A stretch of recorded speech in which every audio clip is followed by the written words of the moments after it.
ગુજરાતની મહાનગરપાલિકાઓમાં નવા હોદ્દેદારોની વરણીની પ્રક્રિયા શરૂ થઈ ગઈ છે। રાજકોટ મહાનગરપાલિકાના નવા પદાધિકારીઓના નામ જાહેર કરી દેવાયા। રાજકોટ મનપાના મેયર તરીકે ડોક્ટર નેહલ શુક્લના નામની જાહેરાત થઈ છે।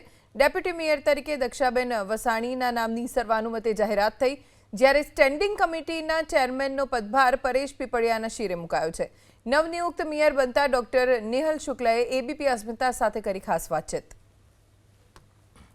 રાજકોટના મેયર તરીકે નેહલભાઈ શુક્લ, નેહલભાઈ રાજકોટ માટે શું કરશો આ 2.5 વર્ષ દરમિયાન?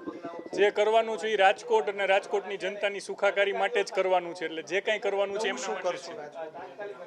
નવું કરવું, જૂના પ્રોજેક્ટોની સમીક્ષા કરવી। અમે જે ચૂંટણીમાં વચનો આપ્યા છે એમાં ઘણું બધું નવું રાજકોટના વિકાસની યોજના છે। અને દેશના વડાપ્રધાન જ્યારે નરેન્દ્રભાઈ મોદી છે, ગુજરાતમાં ભૂપેન્દ્રભાઈ છે, ત્યારે વિકાસ યોજનાઓ જે લોકો નક્કી કરે છે એનું સંપૂર્ણ પાલન થાય। સ્ટેન્ડિંગમાં સૌથી વધારે શહેરીજનોના મુદ્દા તમે ઉઠાવ્યો, તમારું કોઈ એવું સપનું છે કે આ પહેલું કાર્ય હું બનતાની સાથે?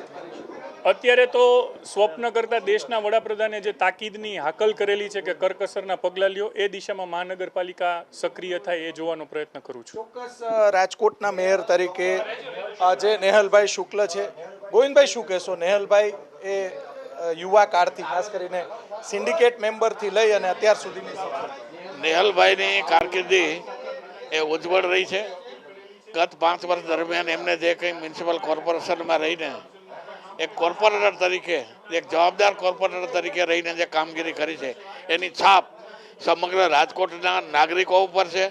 અને એમના મેયર પદ તરીકે આવવાથી સમગ્ર રાજકોટ ખૂબ ખુશ છે। કરીને જૂના જે નેતાઓ છે, વિજયભાઈ સમયના જે નેતાઓ, એમના આશીર્વાદ એમના ઉપર હતા એવી વાત છે। બિલકુલ, સારો કોઈ પણ કાર્ય કરતા હોય એની ઉપર સારા આશીર્વાદ હોઈ જ શકે, અને અમે પણ એમની સાથે આશીર્વાદ સાથે